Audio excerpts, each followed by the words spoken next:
Welcome to Gentle Historian, Medieval Life, the channel where history meets reflection. Tonight, we step into one of the most terrifying realities of medieval life, the siege. Imagine being trapped behind castle walls while food runs out, water turns foul, and disease spreads like wildfire. Siege warfare was not just about stone walls and catapults. It was a slow test of hunger, fear, and survival, where even the strongest often broke long before the gates fell. In this video, we'll explore why surviving a medieval siege was nearly impossible, uncovering the brutal mix of famine, disease, and relentless assault that defined these desperate moments in history. Before we begin, take a moment to like this video, subscribe, and share where you're watching from. Your support helps us continue bringing you gentle yet powerful stories of medieval life. Exhaustion of food and provisions. The church bells rang in frantic bursts, not to summon people to morning prayer, but to sound the alarm. The heavy wooden gates slammed shut, iron chains locked into place, and every road leading outward was cut off. Crowds pressed together in the square.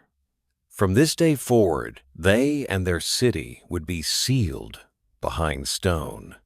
On the first day of a siege, fear is more a thrill than a terror.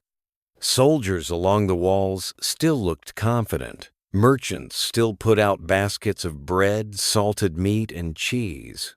But that safety was a thin mirage.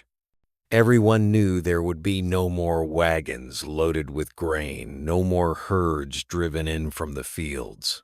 The food stored within the walls had become the city's ticking clock. By the 10th day, you saw the change clearly at market. The loaves of bread, once big and warm, had shrunk to half size, while prices doubled. A baker shrugged, "There isn't much wheat left. We have to stretch it." Mothers bought the last slices of salted meat, fear flickering in their eyes.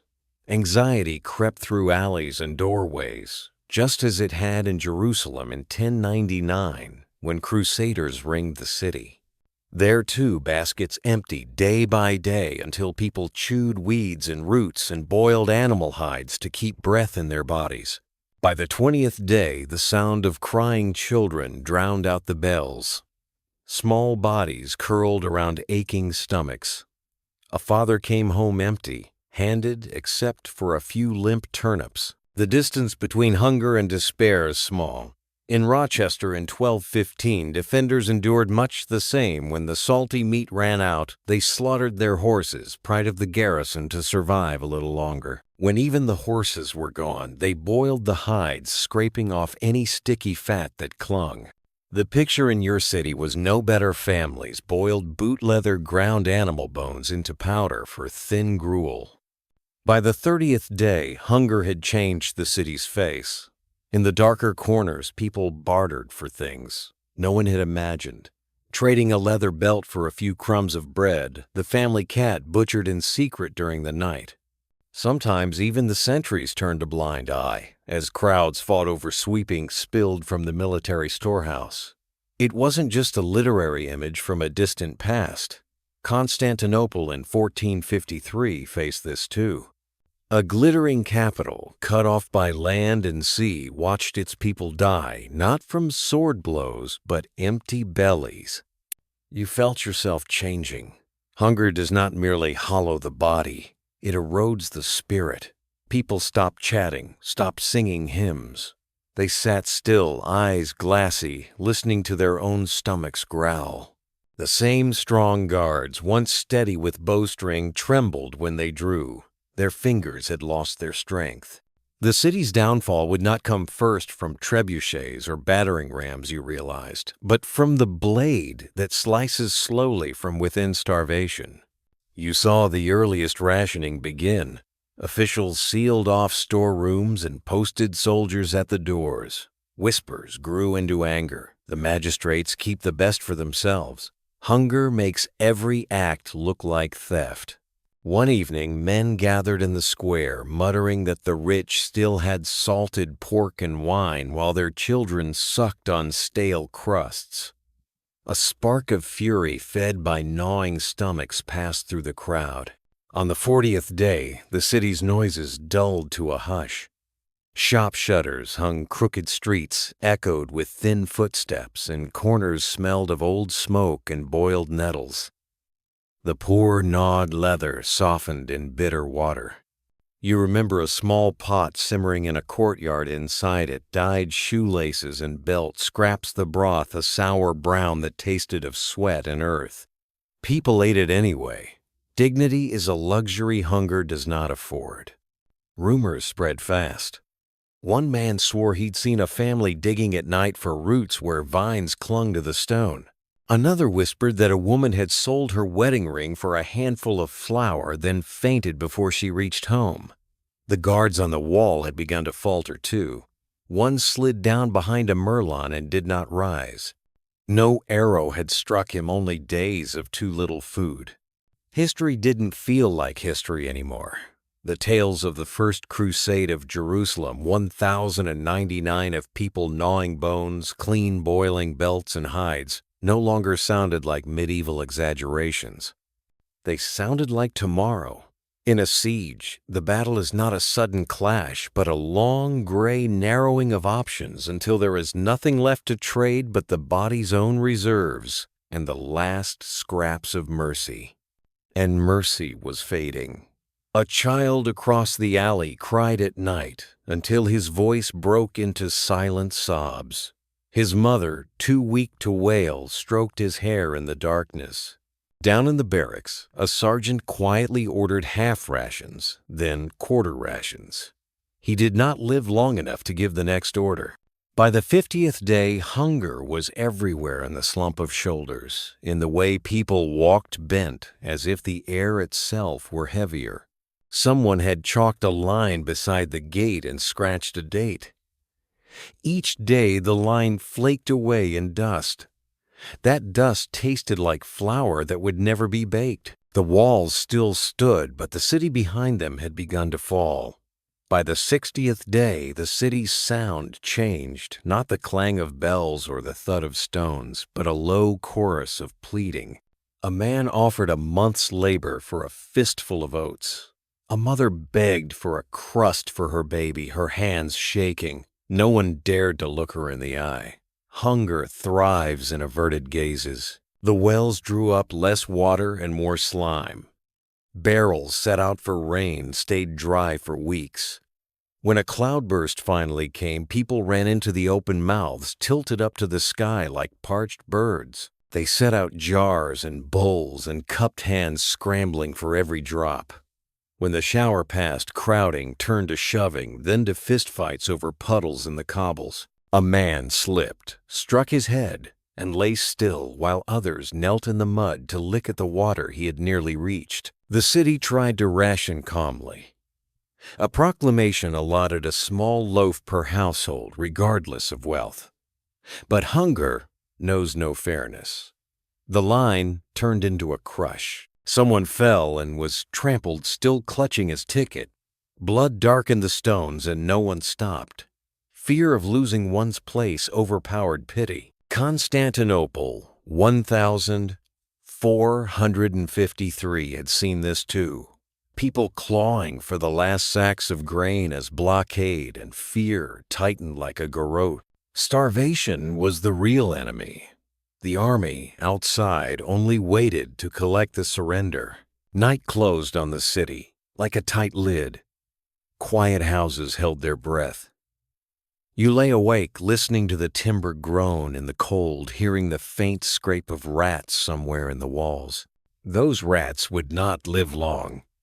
Hunger was clever and patient. It listened at the same walls, waiting for a moment of distraction. On the 70th day, the talk shifted from bread to bones. People brought old soup pots to the square and traded stories about the best way to render marrow crush with a stone boil long skim. The slick fat take turns drinking the greasy broth. Children's mouths shone with the sheen of it. They slept for a while afterward, and for those mothers, sleep itself felt like victory. You had thought yourself braver than most, but then you passed an alley and saw something you will never fully forget. Two men crouched over something small and gray, a trapped rat. One had already bitten into it.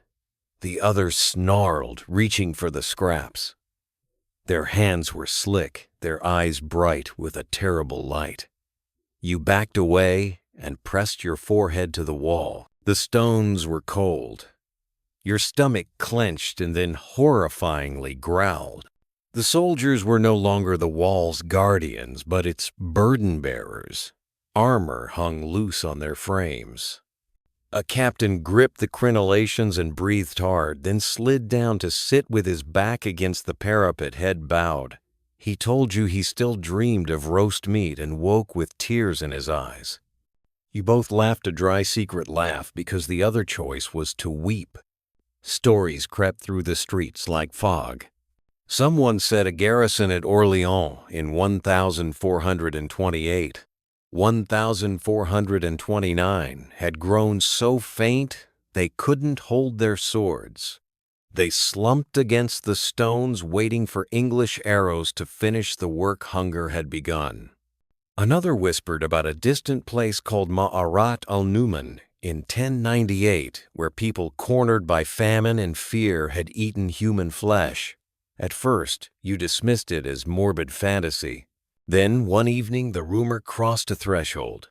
In a house near the church, a child cried thin, ragged, weakening, and then stopped.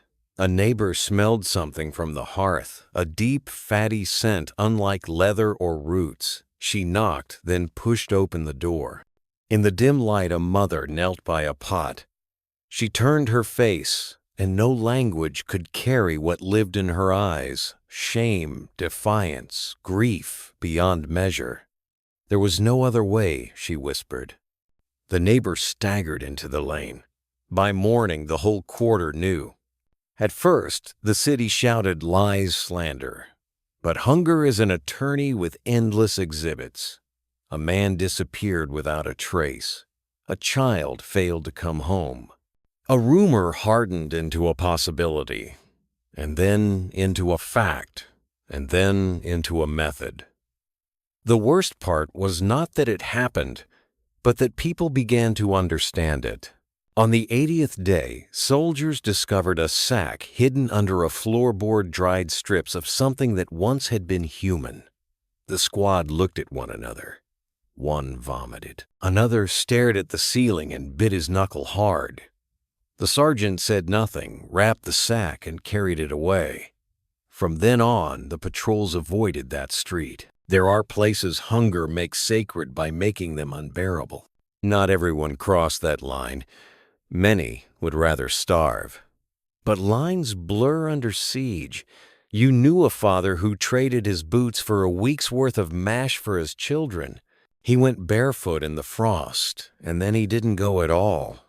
You knew an old woman who boiled lint from blankets, strained it through cloth, and drank the gray water. She died quietly, hands folded as if in prayer. By the 90th day, the city lived inside a whisper. People spoke softly to save their strength. Footsteps sounded like paper rubbing on paper. From the wall, you gazed across frozen fields. You could almost hear the enemy's patience. They didn't need ladders or rams. The famine would force the gates. On the 70th day, you had thought you'd reached the bottom, but hunger finds trapdoors. By the 90th, it had become a ritual weight measure. The crumbs count, the bowls move like a shadow between chores that no longer made sense. A baker you once knew sat in his empty shop turning a wooden peel in his hands, as if it might transform into bread by touch alone. On the 100th day, the city council met. A ledger lay open, lists of stores, columns of dwindling figures, a few lines crossed out in despair. There was talk of a sortie to seize supplies. Someone suggested breaking through the enemy line at night. No one had the strength. The debates thinned into silence. Decisions require calories. In the square, a crowd gathered. Some screamed to open the gates rather than watch children die. Others insisted on holding out for relief that had never been promised. The arguments tasted like ash. A gaunt man shouted, "Better to die with a sword." A woman answered, "Better my child lives as a servant than dies as a saint." Neither convinced the other. Hunger debates nothing. It decides. At night you dreamed of bread, a loaf round and golden cracked under your fingers. Steam rose like a blessing. In the dream you wept and ate and laughed all at once. You woke with teeth clenched around your own wrist, the taste of skin, salt, and bitter shame burning through you hotter than any fire. On the 110th day, the city's order gave way entirely.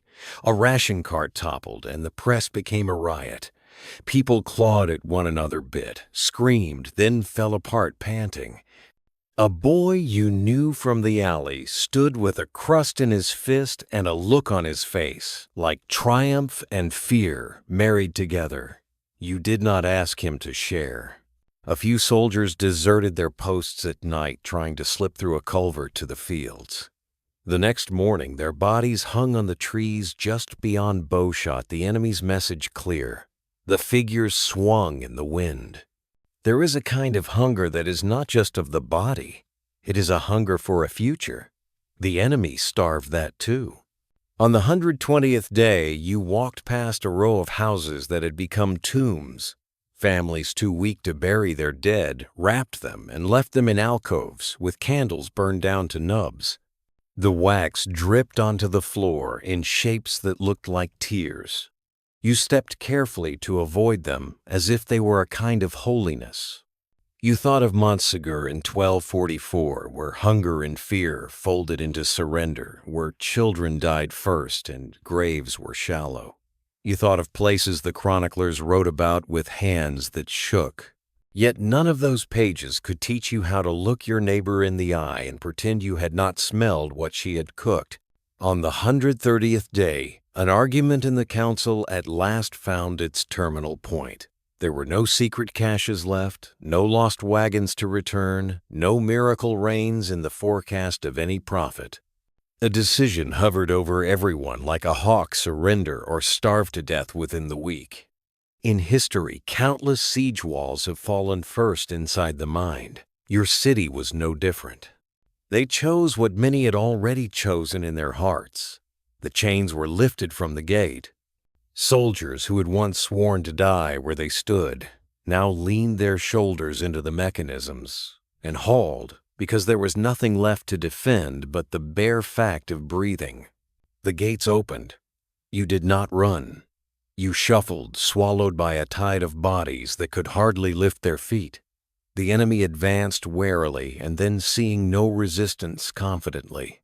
A captain looked into the city and grunted work already done for him. You looked up at a sky-washed pale, the color of bone. No cheers, no cries, just the heavy silence of a city that had already died. You understood then, in a way no book can teach in a medieval siege, the sword is not the keenest killer. It is the hunger that arrives on the first day and never leaves that eats courage and charity first, and only then eats the flesh. Long before stones fall or gates splinter, the people have been defeated in their bellies. And so it ended, not with a final heroic charge, not with a last arrow fired from the wall, but with a slow descent, stair by stair, step by step, into a hunger so deep that even memory felt tired. You walked out under the open sky, carrying nothing but bones, and the knowledge that the city had been broken long before the gate ever was. Disease and decay. By the time the 100th day passed, hunger was no longer the only enemy. A more insidious killer slipped into the city: disease. It came quietly, riding in on the stench of refuse, on the filth that accumulated when no one had the strength to clean, on the corpses left unburied in corners. Hunger hollowed the body, but disease finished the job. At first it was only whispers. A fever in one district, a cough in another. It's just weakness, some said. People are fainting from hunger.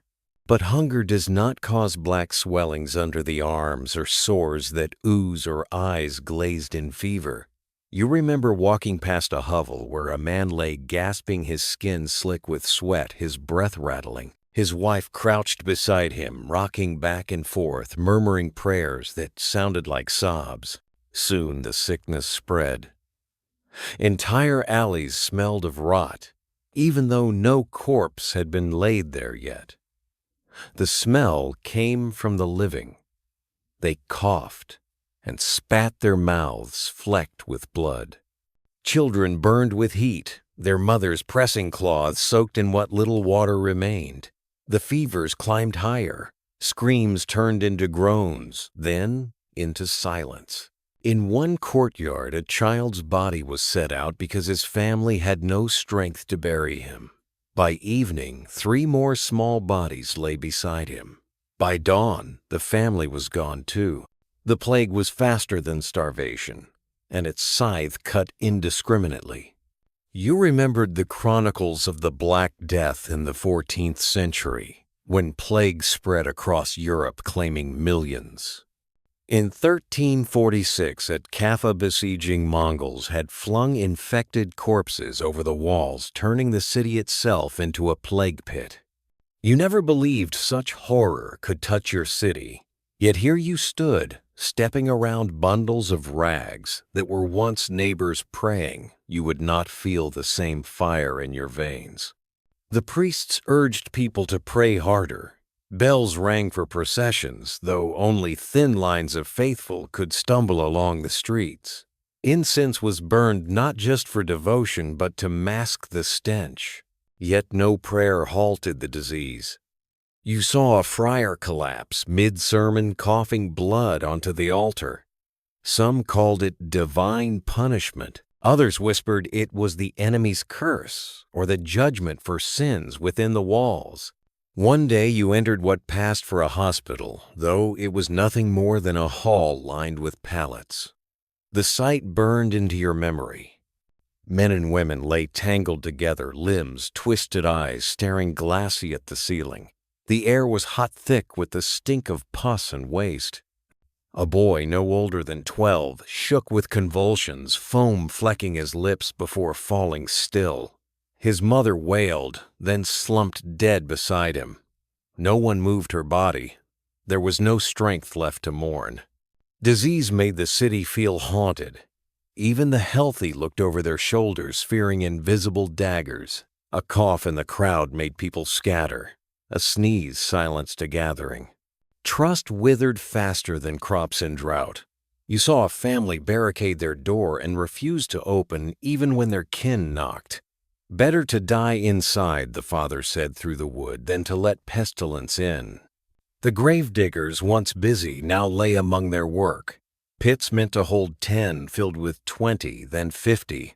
Eventually, people stopped digging altogether. Corpses piled in abandoned houses, in corners of streets, in cellars where families had tried to hide. Rats swarmed over them, and the rats too carried death. By the 120th day, the city no longer reeked, only of hunger, but of sweet cloying rot. You could smell death in the air before you saw it. Flies clouded around doorways. People walked with cloth pressed to their faces, though the fabric did nothing to keep out the odor or the plague. History had told you disease followed sieges, but you had never understood what that meant until now. In Tenochtitlan, 1521 smallpox had swept through at the same time as famine. Warriors who should have fought at the walls instead writhed in fever in their huts. A mighty empire fell not from Spanish swords, but from invisible contagion. Looking at your own city, you realize the same. The battle was already lost, long before the gates would open. And still the days dragged on. People no longer asked for bread. They asked if you had heard the latest toll of the dead. Numbers became the only language that mattered. 12 gone in one alley, 50 in another. But numbers are only shadows. The real cost was in the eyes of the survivors, hollow, fearful, waiting for their turn. By the 130th day, death no longer waited at the city gates. It walked the streets openly. The hunger had weakened bodies until they were defenseless, and now the sickness devoured what little strength remained. Every alley carried the moans of the fevered. You could not pass a single lane without seeing a bundle of cloth with a face beneath it, breathing shallowly or not breathing at all. The water had turned foul. Wells, once a source of life, became pits of poison. People still drew from them, pinching noses against the stench, desperate for anything wet to soothe dry throats. Those who drank too much sickened faster. You saw a boy scoop water with shaking hands, gulp it down greedily, then vomit crimson. His mother screamed, holding him as he convulsed. By nightfall, he was still. No one trusted anyone anymore. Coughs sent people scattering. A neighbor pounding at the door might as well have been the knock of death itself. Families barricaded themselves in leaving sick members outside. "Better one than all," they muttered. You heard shrieks of children begging to be let in, pounding tiny fists against wood, and still the doors did not open. The city had once rung with bells for festivals, for saints' days, for victories. Now the bells tolled only for the dead, and they tolled constantly. Priests marched in processions, swinging censers heavy with incense. The sweet smoke curled through the streets, meant to drive away evil vapors, but it could not mask the stench of rotting flesh. You saw a friar stumble, and fall blood spraying from his mouth, staining the ground where the censer lay. His brothers lifted him and carried him away, but by evening 3 of them were dead too. Inside the makeshift hospitals, chaos reigned. The sick lay pressed shoulder to shoulder, wheezing, coughing, crying out. Nurses and healers smeared herbs on wounds, muttered prayers, and fled before they could be touched. The floors ran with fluids, pus, bile, blood. You saw a woman clutching her daughter's body, shaking her as though she could rattle life back into her. But the girl's face was blue, lips cracked. Her eyes stared glassy at nothing. The mother screamed until her voice broke. Even soldiers were not spared. A garrison commander collapsed on the wall, racked with fever. His men lowered him down, but one by one, they too began to fall. With so many too sick to stand, the walls grew thinly held. The enemy outside could see the slackening watch. They did not attack, they simply waited. Patience was their sharpest weapon. The rats grew bolder.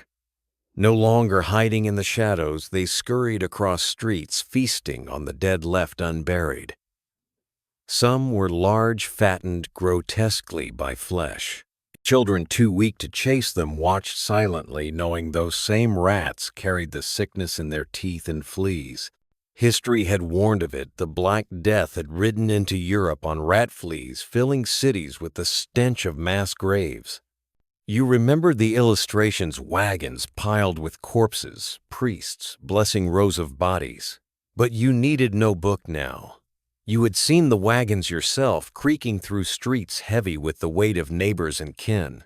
The city's very air felt poisoned. People tied cloths over their mouths, soaked in vinegar or herbs, hoping to keep the plague at bay. Some carried posies of flowers, sniffing them constantly. The richer families burned barrels of pitch and resin outside their doors, filling alleys with acrid smoke. None of it worked. Death walked where it pleased unhindered. By the 140th day, whole districts had gone silent. Curtains drawn doors, locked no footsteps, no voices. When finally someone entered, they found houses stacked with bodies, entire families gone. A few survivors wandered the streets, dazed, too sick to know where they were. One man stumbled naked, covered in sores, moaning for water before collapsing in the gutter. No one touched him. They waited until night to drag his body away. Rumors spread that the enemy was hurling plague corpses over the walls as the Mongols had done at Kaffa in 1346. Whether it was true or not, fear made it real. People cursed the sky, cursed the enemy, cursed themselves. Some said the city was doomed not by hunger or swords, but by the wrath of God himself. The priests grew hoarse with chanting. Services became funeral processions in all but name. People crowded into the cathedral, begging saints for mercy, kneeling until their bones bruised. The air inside was thick with candle smoke and unwashed bodies. And still the disease spread. The altar itself seemed tainted. One morning you saw a child collapse in front of it, his body twitching violently before lying still. His mother screamed to heaven, but heaven did not answer. By the 150th day, the city had become a place where life and death blurred. The streets no longer carried the bustle of merchants or the chatter of children. They carried only silence broken by an occasional groan or the scrape of a shovel moving earth. And even the shovels fell silent, for there were too many dead and too few living to bury them. You walked past a house with its door ajar. Inside, candles still burned low, but the family lay unmoving. Father, mother, two children, hands clasped as though they had prayed together before the fever took them. The wax had melted into long stalactites on the floor. The silence in that house was heavier than any cannonball. In another alley, a man stumbled barefoot, covered in sores. His skin had turned a purplish hue, as if bruised from within. He coughed, spraying blood, and reached out for help. People turned away, backing into doorways, whispering prayers under their breath. No one touched him. Within hours, his body lay where he had fallen. Flies already claimed him. The plague did not kill only bodies, it killed trust.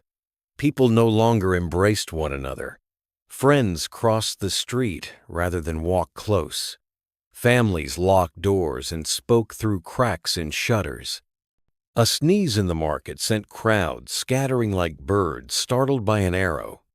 The city had become a collection of islands, each person isolated in their fear. History repeated itself with cruel precision.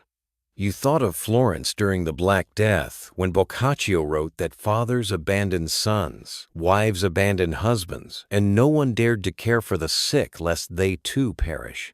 Your city, too, was writing its own chronicle of abandonment. The graveyards overflowed. Trenches dug in haste filled within days.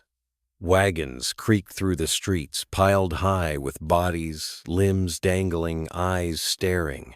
At first, priests blessed the dead, but soon there were too many. They hurried through prayers or gave up altogether. Corpses were dumped in pits without ceremony. Earth was shoveled over them like refuse.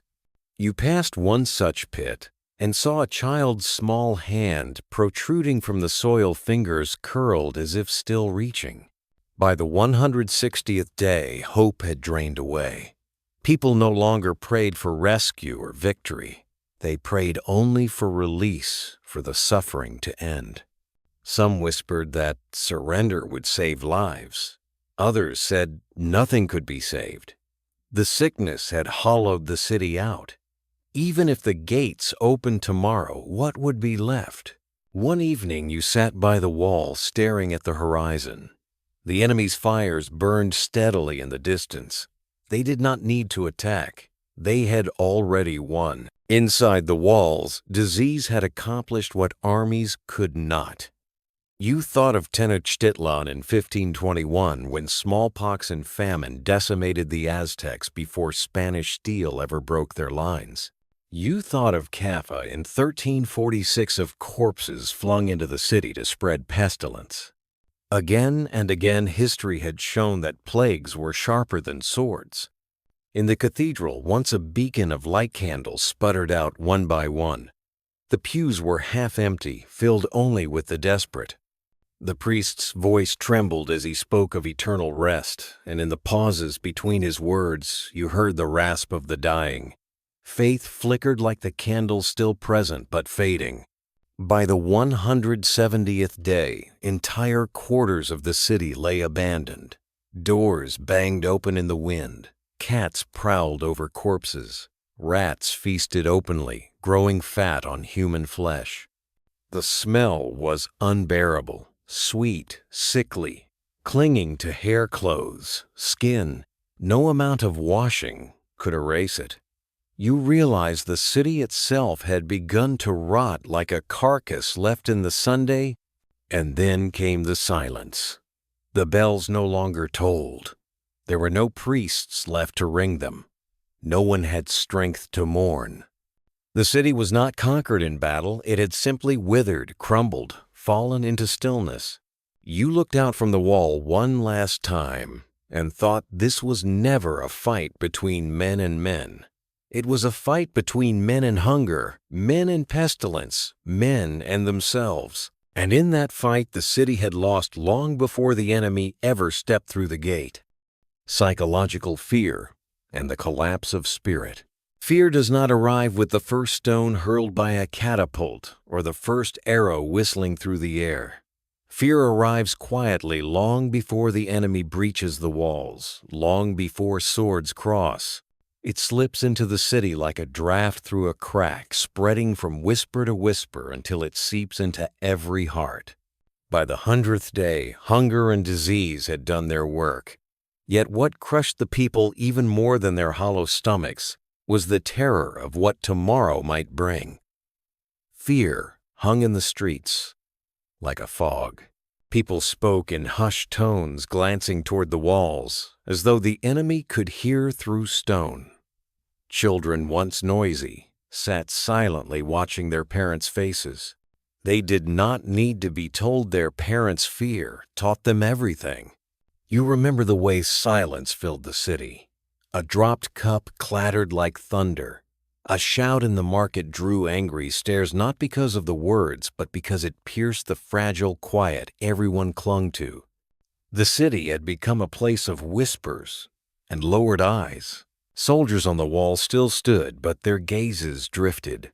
They looked outward, yes, but also inward toward thoughts of families starving behind them, of enemies waiting beyond. Their hands trembled when they gripped their weapons.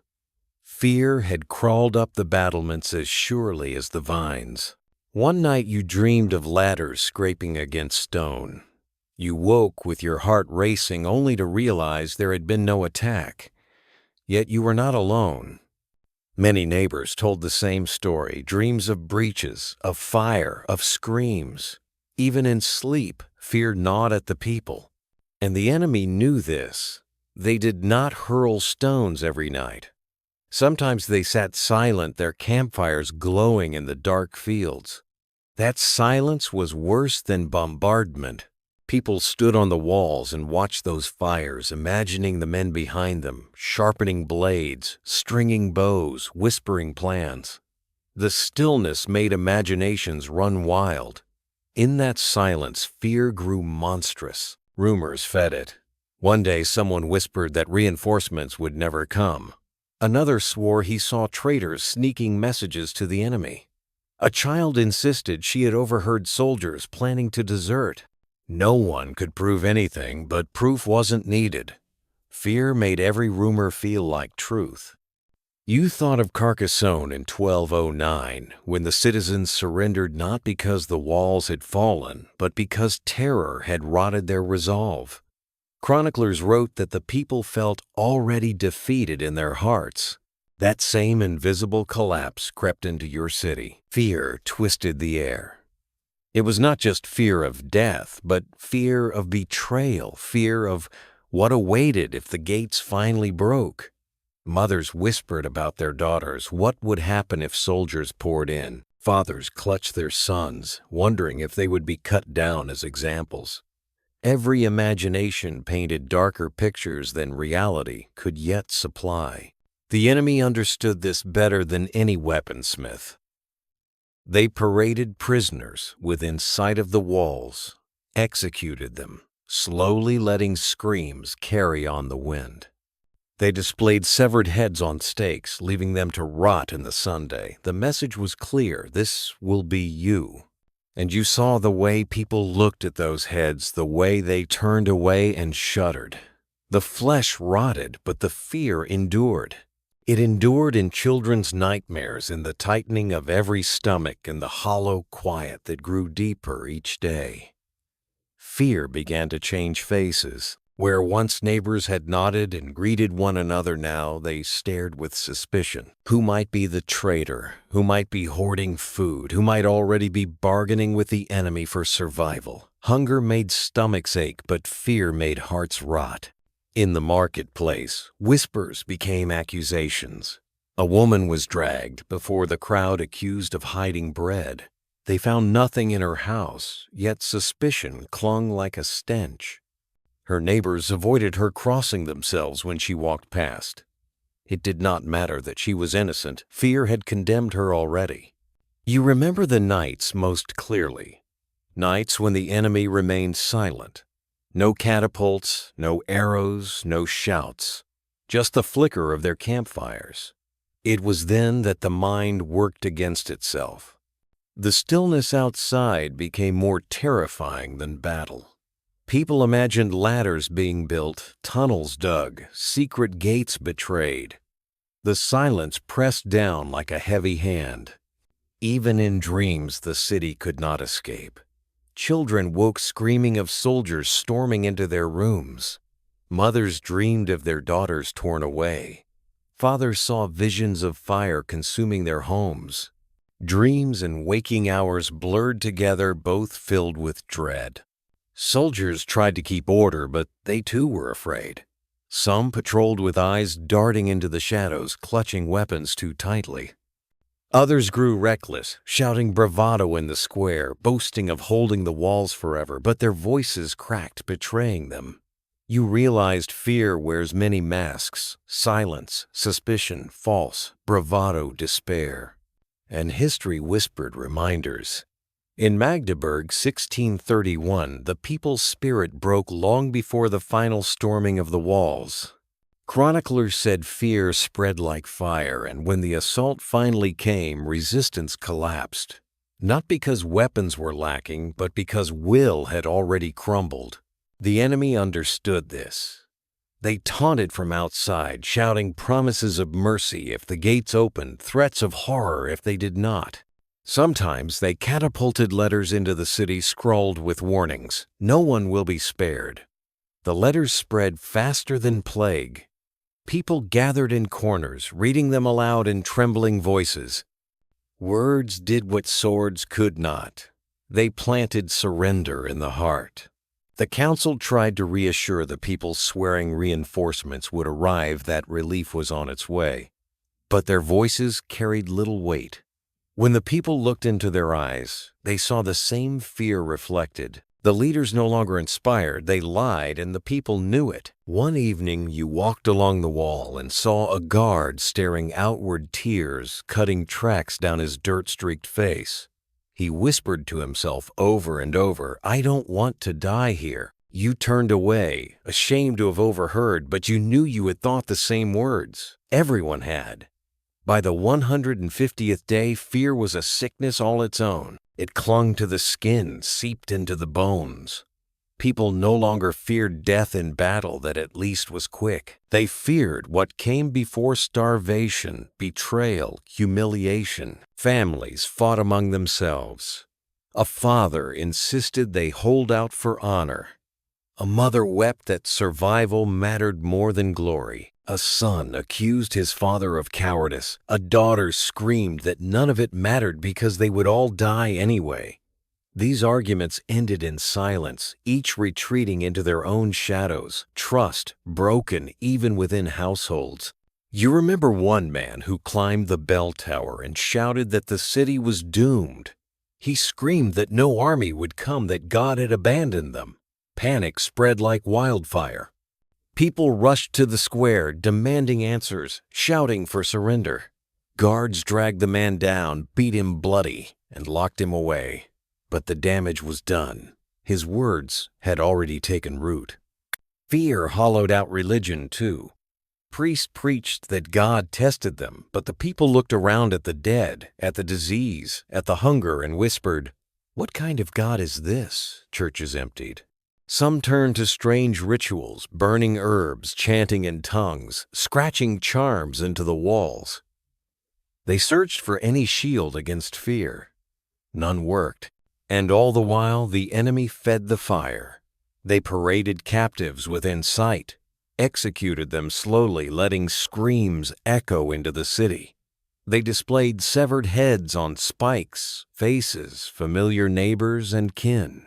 Mothers shielded their children's eyes, but too late. The images burned themselves into young minds, into nightmares that lasted long after sleep. You thought of Harfleur 1415, where fear of English brutality made the defenders collapse after only weeks, though their walls still stood.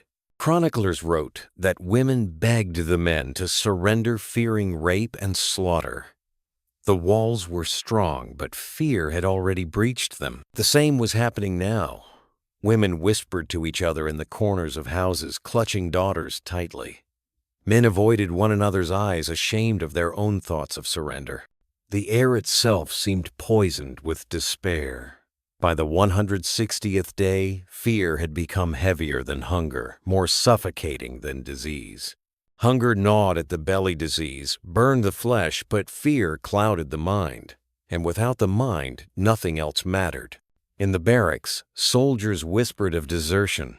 Some had families outside the walls. Others simply wanted to flee anywhere, even into the enemy's arms.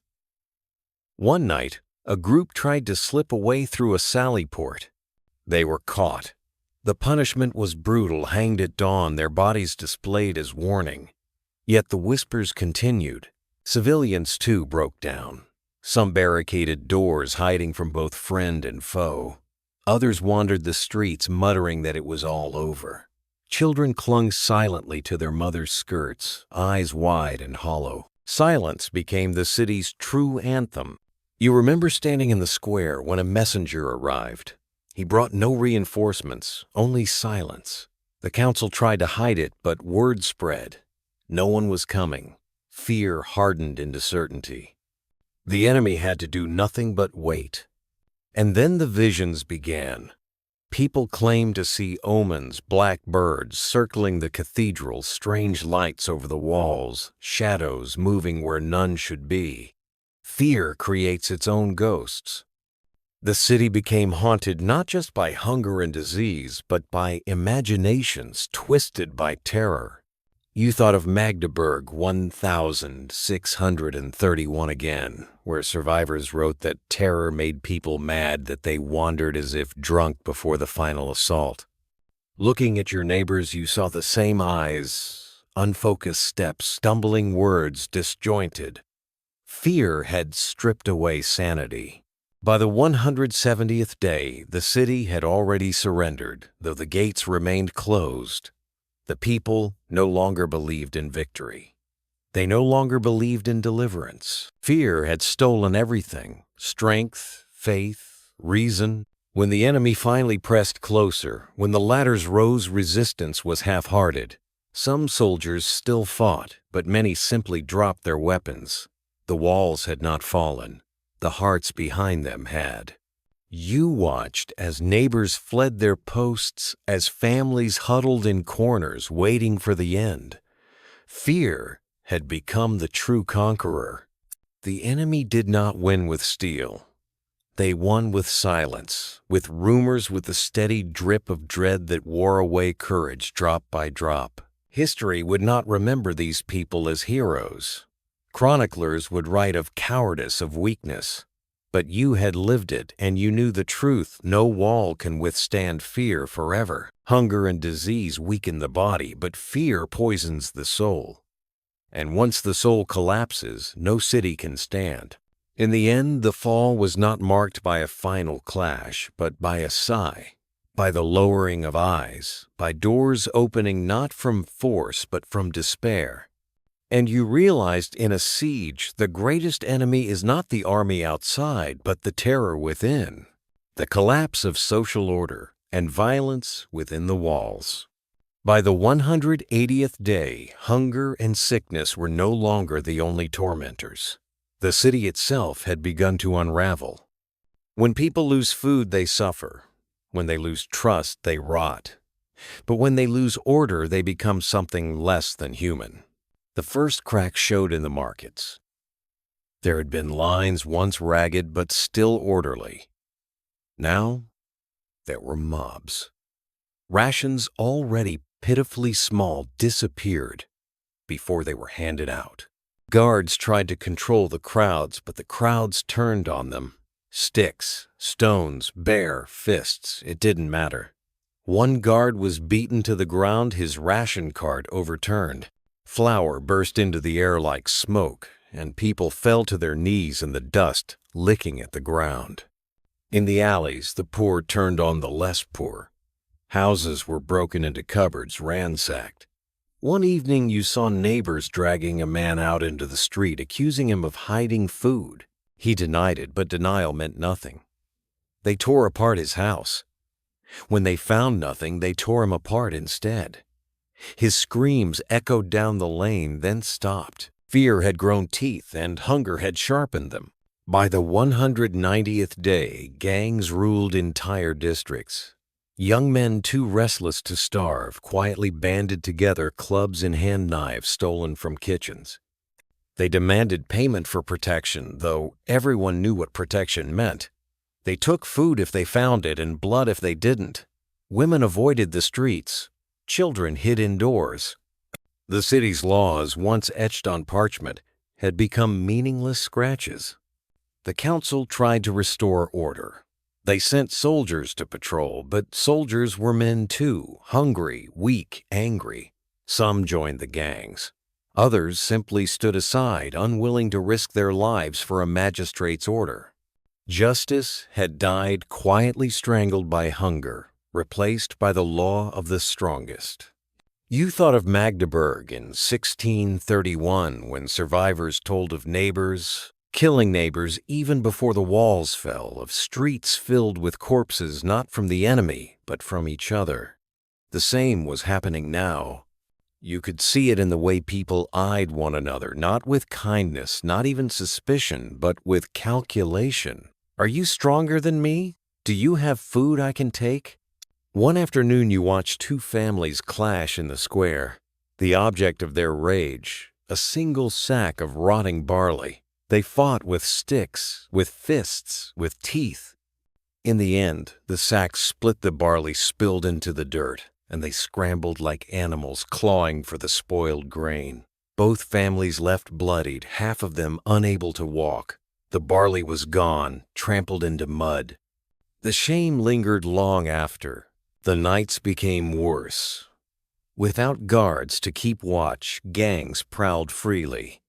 Houses were broken into, women dragged out, cries piercing the dark. Men who resisted were cut down. You lay awake listening every sound, a knife in the silence. Fear of the enemy outside had been replaced by fear of neighbors within, and always the hunger drove it. Every theft, every murder, every scream came back to the same hollow ache in the belly. But even hunger could not explain everything. There was cruelty, too, men who struck harder than they needed to, who laughed at the weak, who discovered in the city's collapse a freedom darker than chains. You thought of Harlech Castle, where years of siege reduced defenders to shadows of men, and of the stories whispered later that some within the walls turned on each other, driven mad not only by want but by despair. You realized that starvation was not just emptiness, it was transformation. The city was no longer one community. It had become factions, each clawing at survival, each willing to spill blood for crumbs.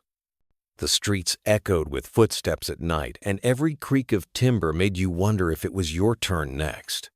By the 200th day, the city felt more like a battlefield inside its walls than outside.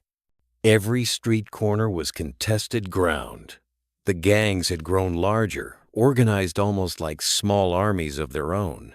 They carried banners torn from household cloth, painted with crude symbols. They shouted their allegiance in the streets, daring others to challenge them. Merchants who still had scraps of wealth bought protection by feeding these groups.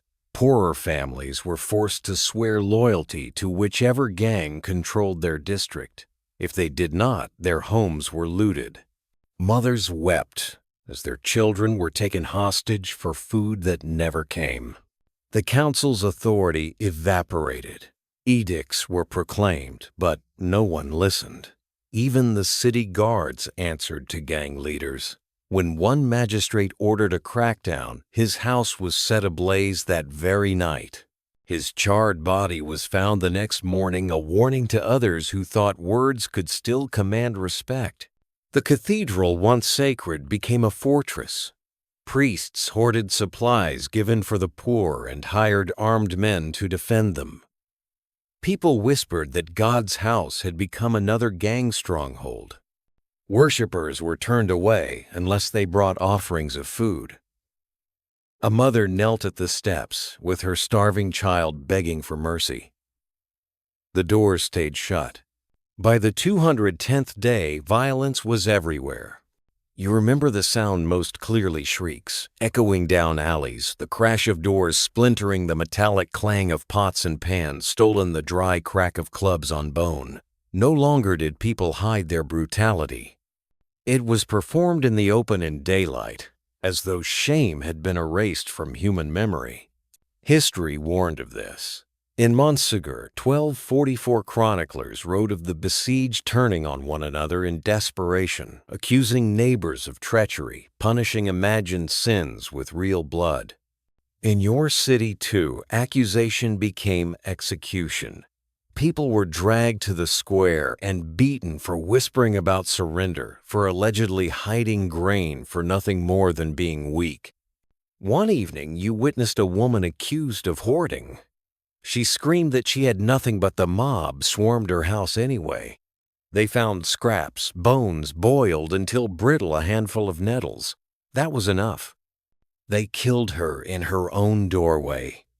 The sight of her body swinging from a rope outside her window silenced the street. Fear of the enemy had become fear of one another. At night, the gangs held feasts, not of abundance, but of stolen scraps. They roasted rats on spits, passed cups of thin broth. They cheered as though they were kings, lords of this new order. For those nights, their laughter drowned out the silence of the rest of the city. You lay awake, listening, hating them, fearing them, and knowing you might join them if only to survive. By the 220th day, the social fabric had dissolved completely. The city no longer had one law, one people. It had fractured into tribes. Some districts were ruled by gangs, but others turned inward, creating small militias of neighbors. Men with farming tools stood guard at alley entrances, barring outsiders. Families pooled food and defended it with violence. The sound of clashing iron was no longer from siege engines outside, but from kitchen knives wielded inside. In one quarter, people carried torches at night not to light the streets, but to burn rival houses. Entire families fled, stumbling barefoot into the dark, only to be cut down as they ran. The firelight painted the sky orange, and you smelled the acrid stench of burning wood and flesh together. The council vanished into obscurity. No one knew if its members still lived. Rumor said some had fled, others had been killed, a few hid in basements, like rats. Their names were curses whispered in the dark. The idea of central authority was gone. Priests once, shepherds of souls, split between factions. Some blessed gangs before raids. Others hoarded relics and gold, hoping to buy safety when the gates finally opened. A few still prayed honestly, but their voices were drowned by cries for vengeance, for survival, for blood. The greatest violence was not against enemies, but against the weakest. Old men beaten for crusts of bread. Women stripped of their meager belongings, sometimes worse. Children scavenging in gutters, chased off with stones. You remember seeing a boy no older than 8 clutching a turnip to his chest, his eyes wide with terror as grown men lunged for it. He vanished into the alley, but you never saw him again. You thought of Paris during the siege of 885, 886, when famine led to riots inside the walls. Chroniclers wrote of the city tearing itself apart from within, even as Vikings threatened without. Your city was no different. The enemy did not need to fight. The people were destroying themselves. The streets grew thick with corpses, not just the starved or diseased, but the murdered. Blood ran in the gutters. No one bothered to bury them anymore. The living stepped over the dead as though corpses were merely another obstacle.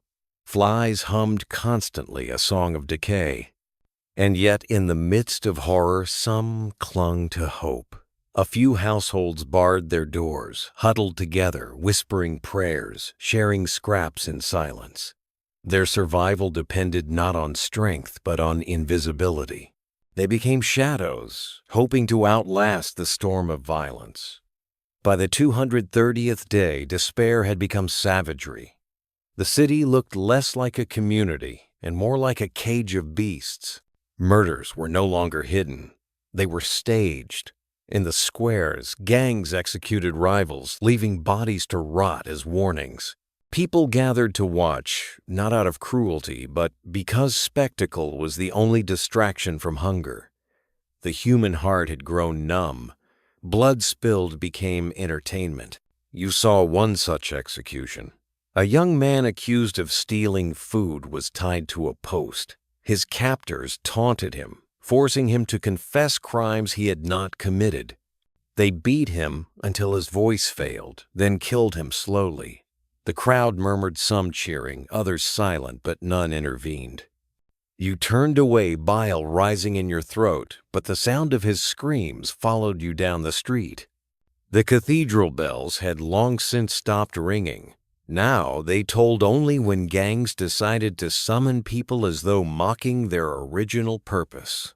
What had been sacred was now profane. Even God's house was no longer a refuge but a throne of fear. One night a gang stormed into your quarter. They demanded food, but there was nothing left. They searched every house, every loft, every cellar. When they found nothing, they turned their rage on the people themselves. A neighbor was dragged out, beaten until his body was unrecognizable. His wife wailed, clutching his broken frame. The gang left laughing, leaving blood pooling in the street.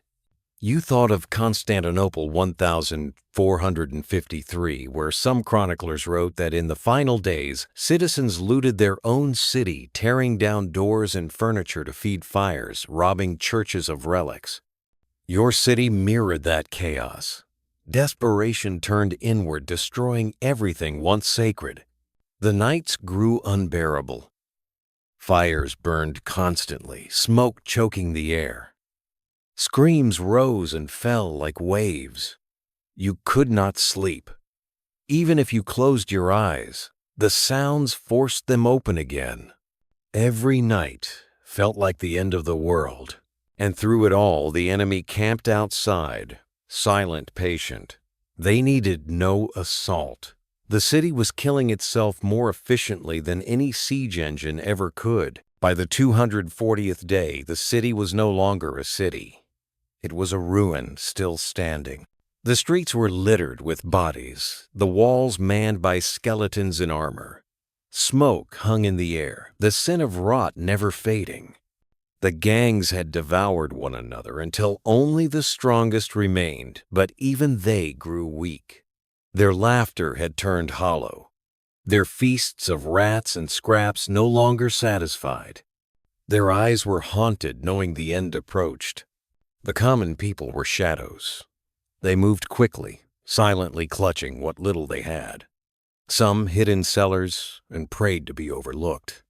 Others gave themselves up, wandering to the gates, hoping the enemy would show more mercy than their neighbors. When at last the final assault came, there was little resistance. The walls, still tall and strong, were scarcely defended. Inside there was no unity left, no order, no courage. The gates might as well have been opened already. The city had fallen long before. You remembered Magdeburg, 1631, where the sack left 20,000 dead not only by enemy swords but by chaos within. You remembered Jerusalem 1099, where crusaders entered to find not just defenders, but civilians already destroyed by hunger and madness.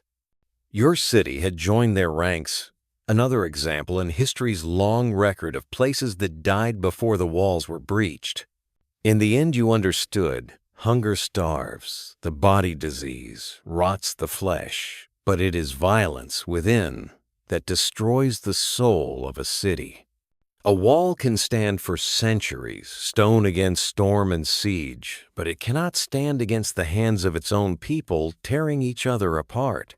When the gates finally opened and the enemy marched in, they found no proud defenders, no last stand. They found ruins, blood silence. They found a city that had already consumed itself. And you realize then, with horror and clarity, the greatest enemy of any siege is not outside the walls, it is inside them. The slow death of hope and faith. By the 250th day, hope itself began to rot. Hunger, disease, and violence had ravaged the city, but there still lingered a faint belief that help might arrive, that God might intervene, that endurance might yet be rewarded. That belief was the last thread holding people together, and one by one even that thread began to snap. At first, hope flickered in the promises of leaders. The council swore relief armies marched toward them. Messengers spread tales of banners on the horizon of kings preparing to send aid. People whispered these rumors to their children, to themselves, like charms against despair. But the days passed, and no banners appeared. The horizon stayed empty. The promises soured into lies. You remember standing on the walls at dawn, scanning the fields. Every sunrise painted the sky, gold, but no allies came riding. The fields remained barren, littered only with the enemy's patient camps. The emptiness became unbearable. It was not just the absence of help, but the silence of it. Silence from the world beyond the walls, silence from God Himself. Priests tried to kindle faith. They rang bells, though their arms trembled with weakness. They led processions, voices cracked and hoarse. They promised divine reward for suffering, urged people to hold fast, but their words rang hollow. The faithful looked at corpses piled in the squares, at children starving at the endless wait, and whispered, "Where is God now?" The cathedral had once been a sanctuary. Now its doors closed more often than they opened. Priests hoarded food as offerings, feeding themselves, while the poor starved at the steps. Candles burned, but prayers dimmed. You remember one woman clutching a crucifix so tightly it cut her palm. Blood dripped onto the stone floor as she begged for her child's life. The child died that night. Her faith died with him. And still some clung desperately to hope. Families kept scraps of food hidden not just to survive, but to preserve the illusion of tomorrow. Mothers told their children bedtime stories of harvest fields of warm bread of safety. Fathers lied that soldiers were coming soon, that the gates would hold until rescue arrived. But children grew too wise. Their hollow eyes said they no longer believed. You thought of Rochelle in 1627, 1628, when the Huguenots held out for months praying for allies who never came. Chroniclers wrote that faith decayed day by day, that hope starved faster than flesh. Your city mirrored that slow erosion. The streets themselves seemed to mock belief. Where once hymns echoed, now only silence reigned. Where once processions of saints inspired, now gangs ruled with clubs. The sacred had been profaned. God's absence was heavier than any enemy. At night, you lay awake staring at the ceiling beams. Hunger gnawed, but worse was the emptiness in your chest where hope had lived. You whispered prayers you no longer believed, not to summon aid, but to hear the sound of your own voice in the silence. By the 260th day, faith had become bargaining. People no longer prayed with certainty. They pleaded like beggars, offering promises they could never keep. A woman swore to walk barefoot to a holy shrine if her son recovered from fever. A man vowed to give away his wealth if his wife survived the sickness. Neither lived.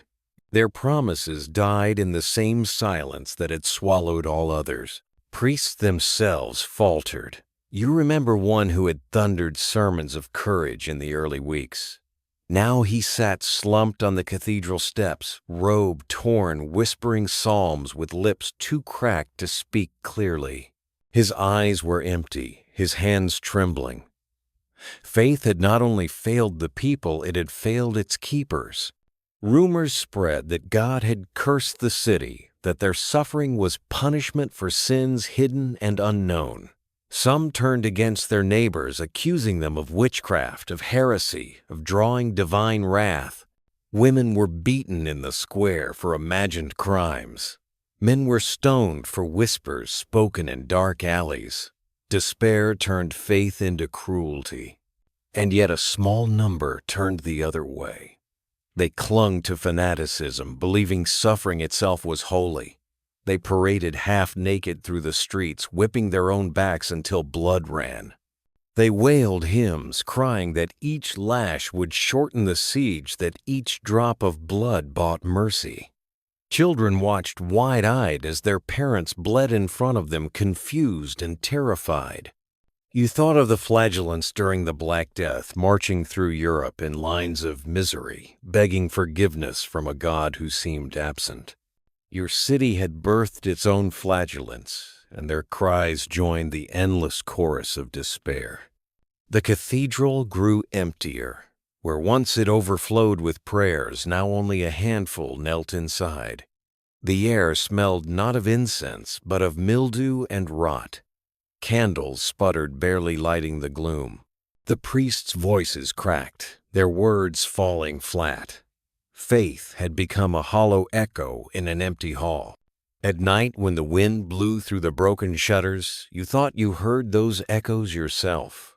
They mingled with the cries of the starving, with the coughs of the dying, until you could not tell prayers from groans. Both rose to the heavens, and both went unanswered. By the 270th day, hope shifted into delusion. People told themselves stories, not because they believed them, but because silence was worse. You heard tales of tunnels dug beneath the walls leading to freedom. You heard of secret allies approaching armies just beyond the hills. You heard of miracles waiting at dawn. Each story spread fast, repeated in whispers, growing more absurd with each telling. By the next morning, they collapsed into dust. No allies came. No tunnels existed. No miracles arrived. Children no longer played. They sat in corners, thin arms wrapped around knees, eyes dull. They had stopped asking questions. Once they asked, "When will the soldiers come?" Now they said nothing at all. Their silence was heavier than tears. In some houses, families gathered to sing. Their voices were weak, but they clung to melodies as if notes could bind them to life. The songs drifted out windows, thin and trembling. Sometimes neighbors joined in, sometimes not. But even those songs faded. As voices died, so did hope. You thought of Masada in 73 CE, where Jewish rebels besieged by Rome chose death rather than capture. Chroniclers wrote that despair and loss of faith in deliverance made them take their own lives. You wondered if your city would meet the same fate, not from swords, but from surrender to hopelessness. The priests no longer promised rescue. They muttered of judgment, of eternal rewards of endurance. But no one listened. People had grown deaf to sermons. When a priest raised his hands to bless a crowd, the crowd dispersed. Blessings no longer filled bellies. One evening, you found yourself standing in the cathedral. Light filtered through broken glass, scattering colors across cracked stone. You knelt, but no words came. Your mouth opened, but silence spilled out.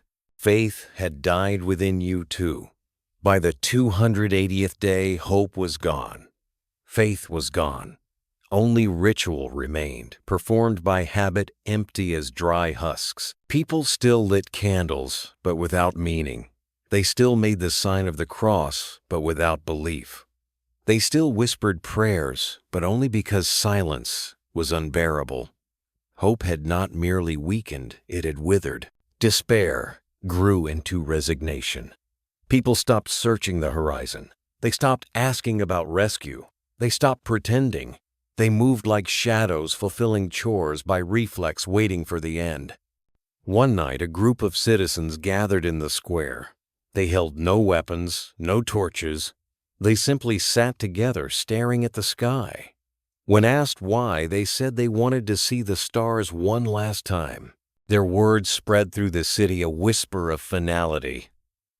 It was not rebellion, not faith, but surrender to despair. The enemy outside knew this. They intensified their taunts, shouting promises of mercy if the gates opened. Their voices carried clearly in the thin air. Some citizens leaned from the walls listening.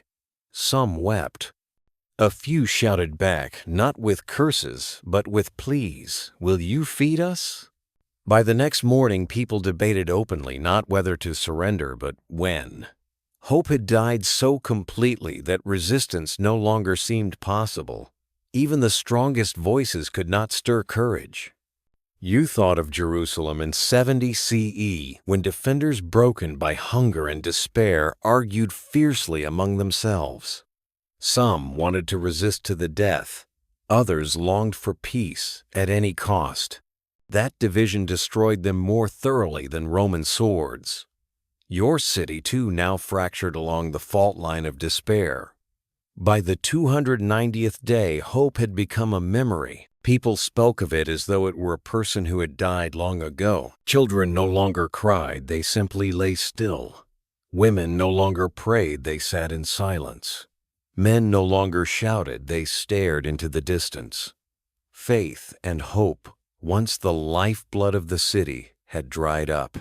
When the gates finally opened, it was not from courage or strategy, but from emptiness. The people had nothing left to give. Hunger had taken their strength, disease, their health, violence, their safety, but despair had taken their souls.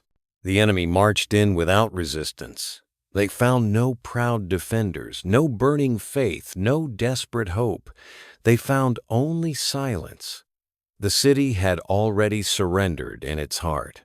You realize then that the slowest death in a siege is not of the body, but of the spirit. Walls can stand, bellies can endure, even flesh can survive. But once hope dies, nothing remains.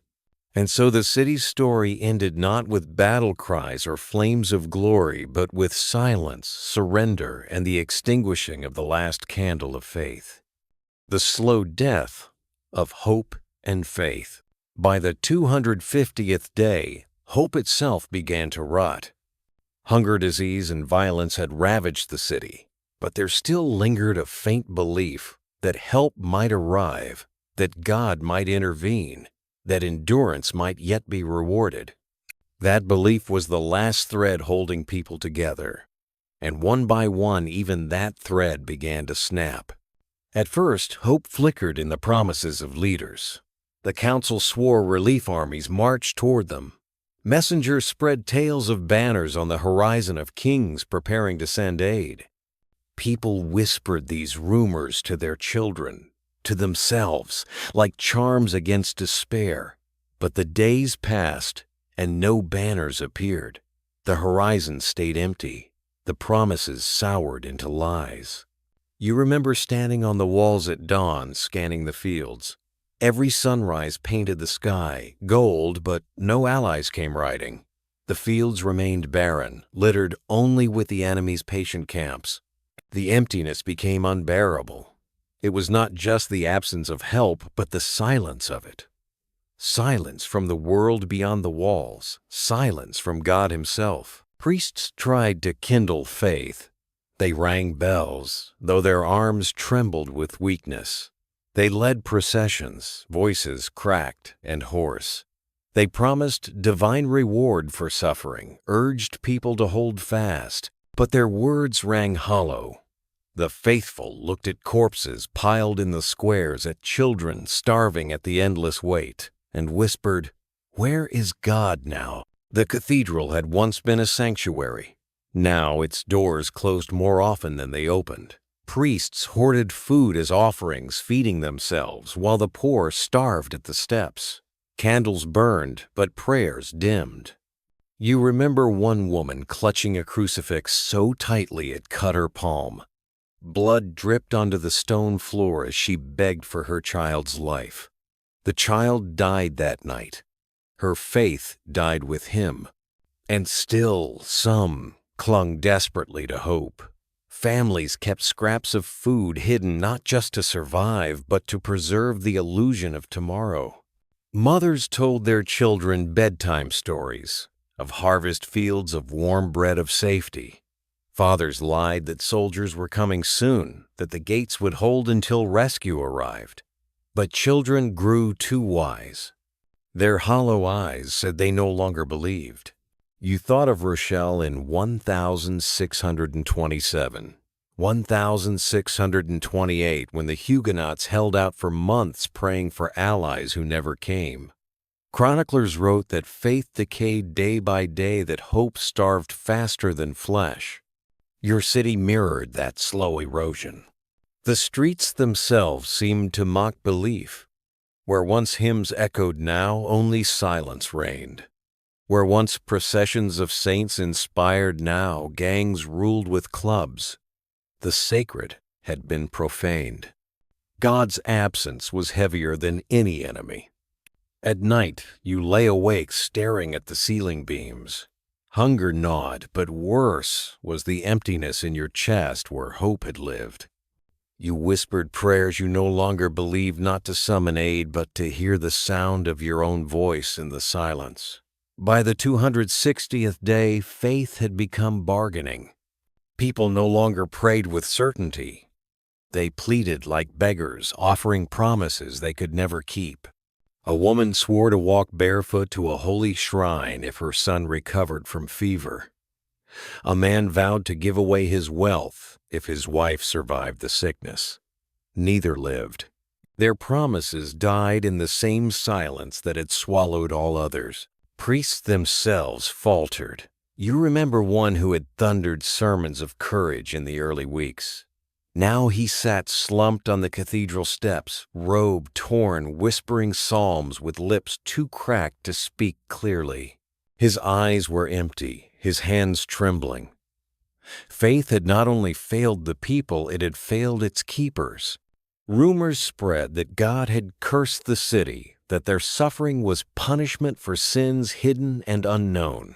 Some turned against their neighbors, accusing them of witchcraft, of heresy, of drawing divine wrath.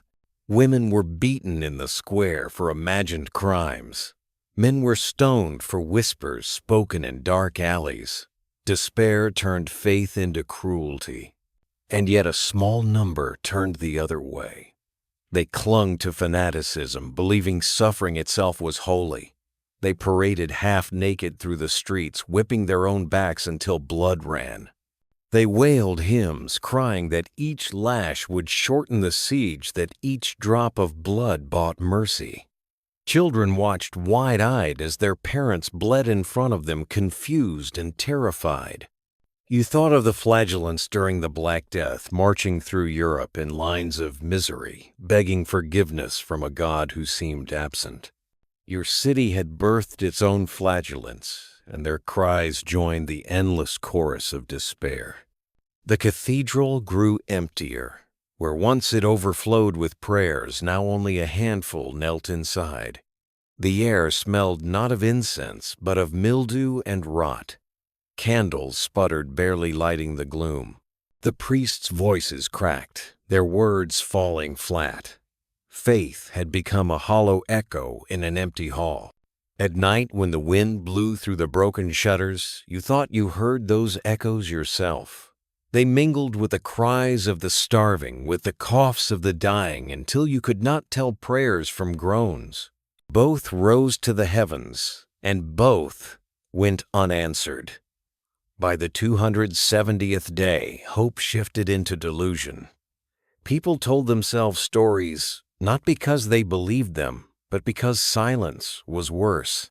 You heard tales of tunnels dug beneath the walls leading to freedom. You heard of secret allies approaching armies just beyond the hills. You heard of miracles waiting at dawn. Each story spread fast, repeated in whispers, growing more absurd with each telling. By the next morning, they collapsed into dust. No allies came. No tunnels existed. No miracles arrived. Children no longer played. They sat in corners, thin arms wrapped around knees, eyes dull. They had stopped asking questions. Once they asked, "When will the soldiers come?" Now they said nothing at all. Their silence was heavier than tears. In some houses, families gathered to sing. Their voices were weak, but they clung to melodies as if notes could bind them to life. The songs drifted out windows, thin and trembling. Sometimes neighbors joined in, sometimes not. But even those songs faded. As voices died, so did hope. You thought of Masada in 73 CE, where Jewish rebels besieged by Rome chose death rather than capture. Chroniclers wrote that despair and loss of faith in deliverance made them take their own lives. You wondered if your city would meet the same fate, not from swords, but from surrender to hopelessness. The priests no longer promised rescue. They muttered of judgment, of eternal rewards of endurance. But no one listened. People had grown deaf to sermons.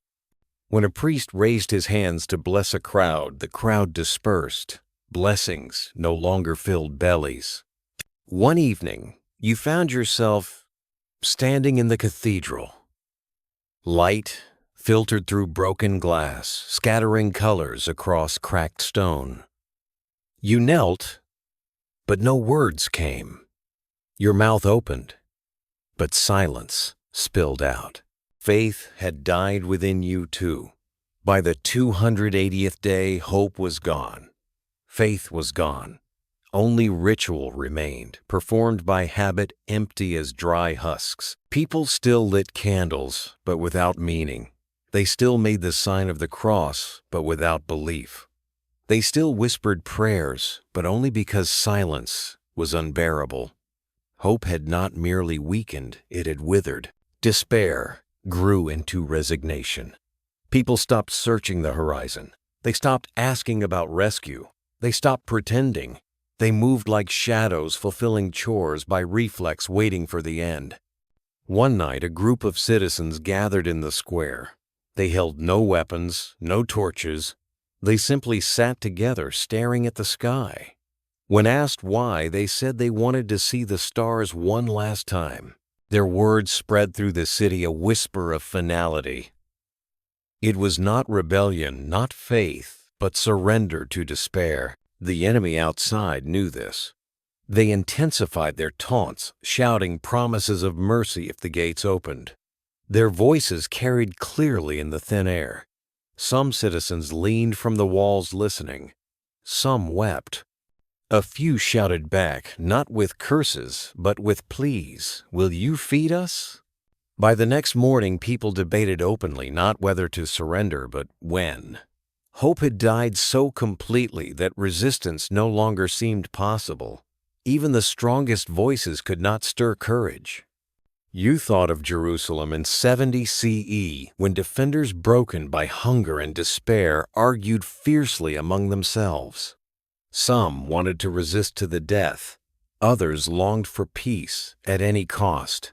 That division destroyed them more thoroughly than Roman swords.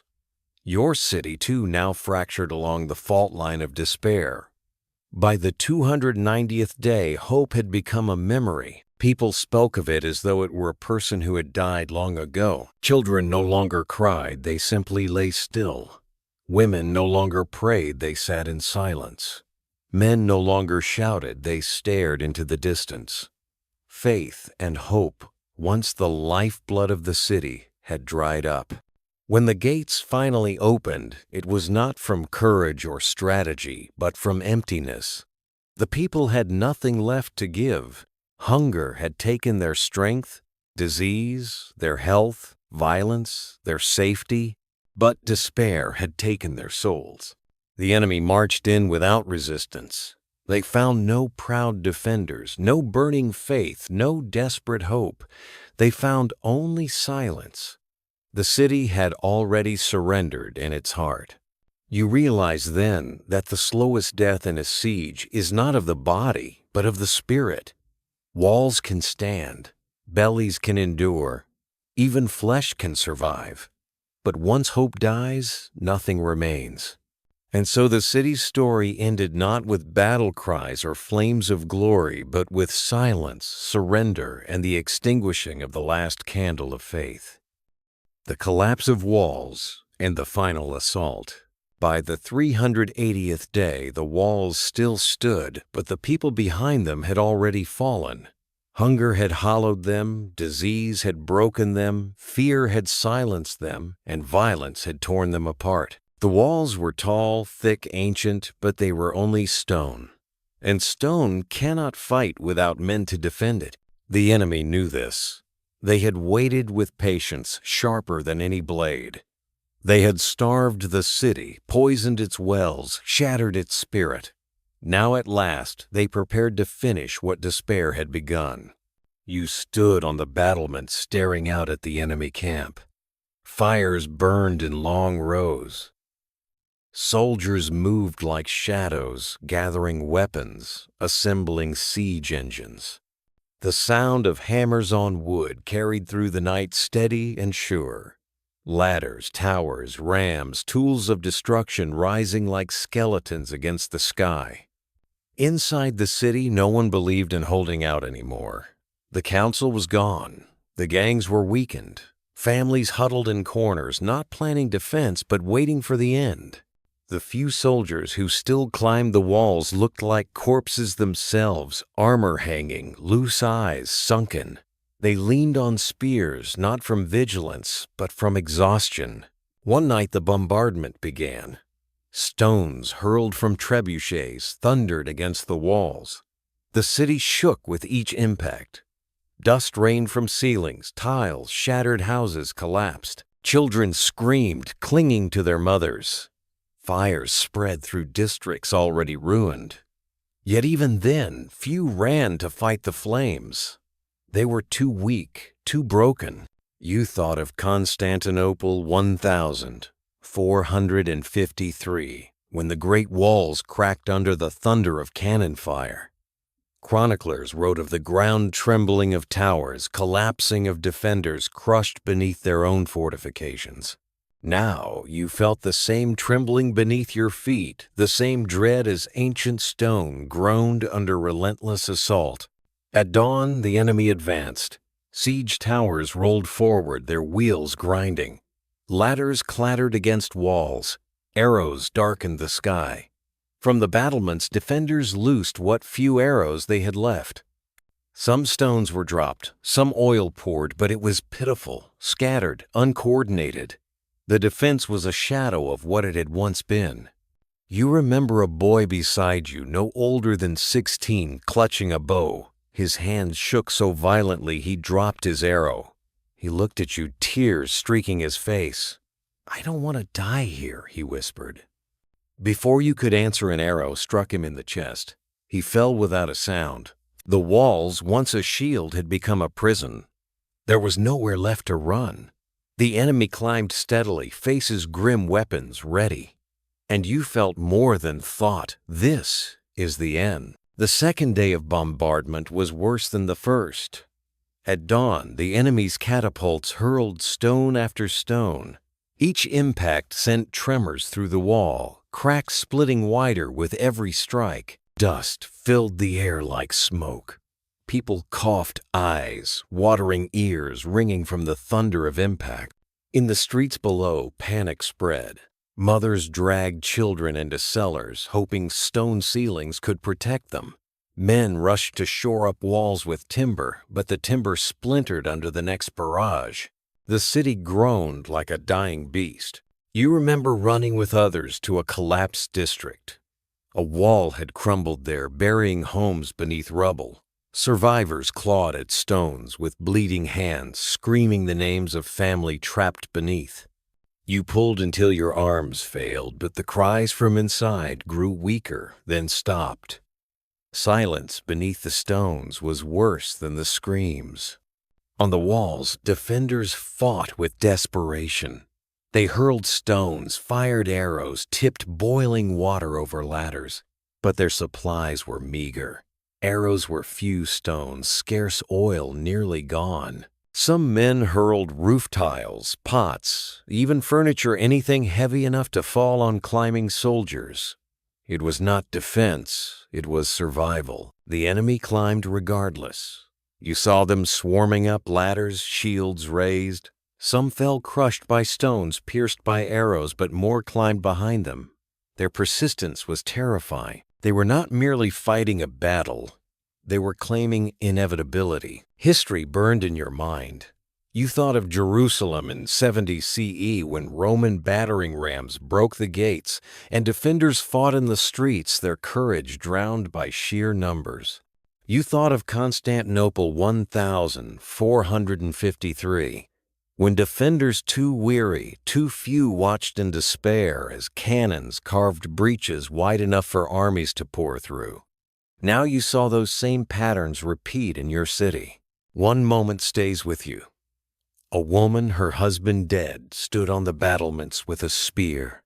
Her hands bled from splinters, her hair wild, her face streaked with soot. She screamed like a warrior stabbing at the first man who reached the top. He fell, dragging the ladder with him. She raised the spear again, but an arrow struck her in the throat. She staggered, blood spraying, then collapsed into the dust. Her body was carried away on the tide of the enemy. By nightfall, breaches had opened. The walls, once invincible, now gaped with cracks. Stones lay shattered in heaps wide enough for 10 men to pass through. Fires burned where homes once stood. The city was bleeding, and no one could stop it. That night, silence fell for a moment. The bombardment paused. The people clung to the brief stillness, ears, ringing hearts, racing. Then came the sound that shattered what little courage remained, the steady pounding of a battering ram against the gates. Each thud was a death knell. The wood splintered. Iron chains groaned. With every strike, people's eyes widened. Mothers wailed. Soldiers cursed. No prayer could drown the rhythm of destruction. You knew then that the walls would not stand another day. At dawn, on the 390th day, the end came. The enemy advanced with ladders, rams, and towers. Arrows darkened the sky. Stones smashed into houses already crumbling. The gates splintered beneath the final blows, bursting open with a roar. The enemy poured in. Soldiers in iron faces, grim weapons drawn. Their cries echoed through the streets. The defenders fought, but they were too few, too weak, too broken. The walls had fallen not just in stone, but in spirit. You remember running through smoke-filled streets. Fires raged, houses collapsed. People screamed, scattered, trampled one another. Soldiers cut down anyone in their path. Men, women, children, it did not matter. The city had become a slaughterhouse. In one square, defenders made a last stand. They fought with swords, with clubs, with bare hands. Their courage was fierce but brief. The enemy cut them down in waves. The square filled with bodies, blood pooling in the stones. Their cries echoed against the walls until silence claimed them. You thought of Magdeburg 1631 when the sack left 20,000 dead in a single day. Chroniclers wrote of blood running in the streets of churches, burning of civilians slaughtered without mercy. Your city was becoming Magdeburg reborn. The cathedral, once a sanctuary, was stormed. Its doors shattered. Priests clung to the altar, praying until swords silenced them. Candles spilled igniting tapestries. Flames climbed toward the vaulted ceiling. The sacred had become ash. The last defenders retreated to the keep. They barred the doors, raising weapons with trembling hands. For hours they held out arrows flying from narrow slits, boiling water poured from above. But the enemy swarmed relentless. Smoke filled the keep, choking those inside. The doors splintered. The final defenders fell, their courage swallowed by numbers. By evening, the city was gone. Fires burned in every quarter. Corpses filled the streets. Survivors were dragged from hiding, chained, beaten, enslaved. The enemy's banners rose above the walls. Trumpets blared victory, but it was not a victory, it was annihilation. You stood amid the ruins, trembling smoke stinging your eyes. You realized that the city had not fallen in a single day. It had fallen slowly over months of hunger, disease, fear, violence, despair. The final assault was only the last blow in a collapse long prepared. History would call it a siege, but you who lived it knew the truth. It was a slow death stretched into one final scream. Aftermath, ashes, and lessons. When the siege ended, silence replaced the thunder of war. But it was not peace, it was emptiness. The city lay in ruins, not only in its walls and houses, but in its people. You walked through streets choked with smoke. Ash fell like snow coating, broken stones, shattered doors, burnt beams. Corpses lay unburied, twisted where they had fallen. Some still clutched weapons. Others clutched children. The air was heavy with the sweet, sickening stench of rot. Survivors stumbled like ghosts. Their eyes were vacant, their steps unsteady. They no longer ran, no longer fought. They had no strength left for anything but breathing. The enemy herded them together, men in chains, women pulled aside, children clinging to rags. Those who resisted were cut down. Those who submitted were dragged into slavery. The cathedral, once the city's heart, was blackened by fire. Its spire had fallen lying like a broken spear across the square. Statues of saints lay headless. The altar was smeared with ash and blood. What had been sacred was now desecrated. People walked past without even bowing. Faith itself had burned away. You thought of Magdeburg in 1631, where chroniclers wrote of a heap of corpses, a sea of flames. You thought of Jerusalem in 1099, where the Crusaders waded ankle-deep in blood. History repeated itself with dreadful precision. When walls fell, what remained was not victory or defeat, but devastation. Some survivors searched the ruins for loved ones. You saw a woman clawing at rubble, pulling aside stones until her fingers bled, whispering her son's name. When she found his body, she cradled him and did not move again. Another man walked the streets calling for his wife until his voice broke. No one answered. The victors plundered what little remained. Gold and silver hidden in cellars were dragged into daylight. Clothing was stripped from corpses. Even wood from broken houses was carted away. The city was not merely defeated, it was consumed. But the worst ruin was invisible. It lived in the survivors' hearts. They no longer spoke of tomorrow. They no longer dreamed. They lived in silence, each carrying scars that would never heal. Days passed, though. Time itself felt broken. Smoke still hung in the air. Fires smoldered in ruins. The victors settled into the city like carrion birds, taking what they wished. Survivors adjusted not with hope, but with numb obedience. You remember the first attempt at rebuilding. A few men gathered in the square, speaking of clearing debris, of starting again. Their voices were thin, uncertain. When a gang of enemy soldiers passed, the men fell silent. Rebuilding was not possible. The city was no longer theirs. Children scavenged in the ashes. Some found trinkets, dolls charred, black pots cracked by fire. They held them as treasures, though they had lost everything else. You saw one boy clutch a broken wooden sword, swinging it weakly, pretending still to be a knight. His mother pulled him close, eyes wet with grief. The victors imposed their rule quickly. Markets reopened, but only for them. Survivors were forced to sell what little remained for crumbs.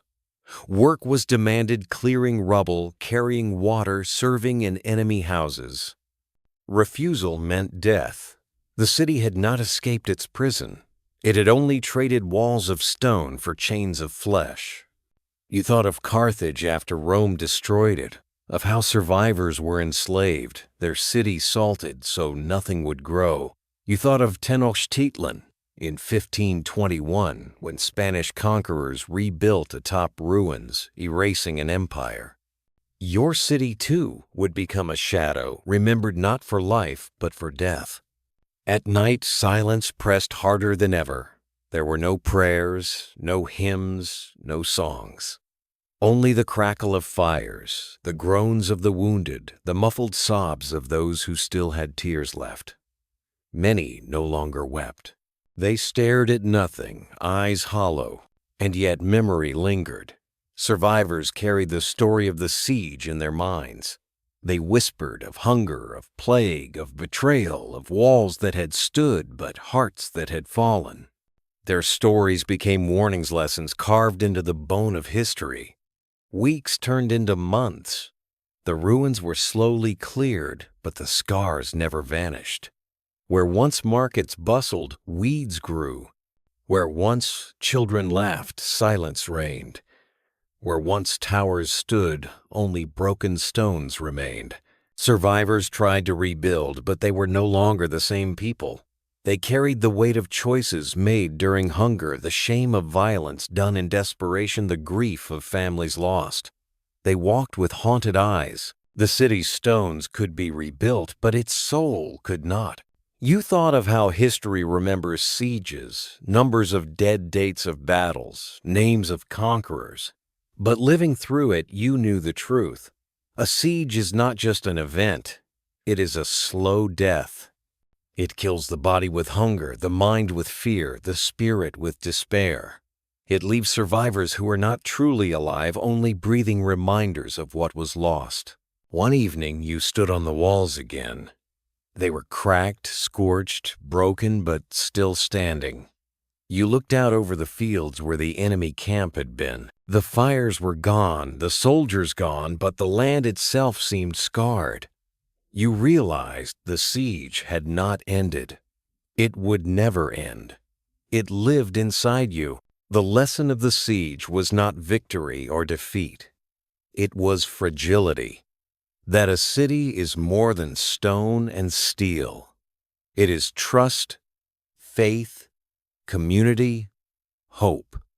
And once those are broken, walls cannot save it. History would write of your city's fall. Chroniclers would compare it to Jerusalem, to Magdeburg, to Constantinople, to every place where walls failed. But you knew the truth. The city did not fall when the gates opened. It fell long before, when hunger gnawed away kindness, when disease stole strength, when fear poisoned trust, when violence shattered unity, when hope died. What remained was only ash. And in those ashes lay the warning that no matter how tall the walls, no matter how strong the gates, a city is only as strong as the spirit of its people. And once that spirit breaks, nothing can save it. And so from hunger to ashes, the medieval siege reminds us not only of walls that fall, but of people who break within them. These stories carry lessons that still echo today, teaching us about endurance, despair, and survival. If you found this journey into medieval life meaningful, please consider liking this video, sharing your thoughts in the comments, and subscribing to Gentle Historian Medieval Life. Together, we'll continue uncovering the hidden truths of history one story at a time.